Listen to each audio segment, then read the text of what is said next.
محمود اوكا لاعب حرس الحدود اللي كان وينج شمال.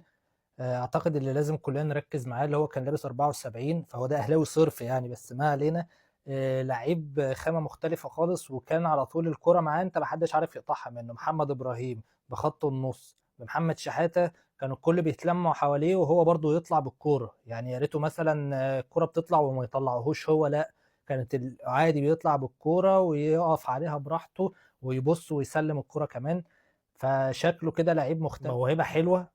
ولما دورت عليه لقيته مثلا 23 سنة، وكان كان في بيراميدز وطلع اعارات من بيراميدز كذا مرة. وللكرة زي ما قلت لك مهاري ومهارة بإيجابية، مش بيقعد مثلا يتنطط على الكورة وفي الآخر يطلع بيها في الأوت ولا يقوم شايط وخلاص، لا، الكرة بتفضل معاه وبيخرج بيها وبيقوم مسلمها للي جنبه عشان عاوز الكرة تتحرك، عاوز يبقى فيه لعب. وكانوا بيعتمدوا عليه دايما في الهجمات المرتدة، ارمي الكرة لأوكا.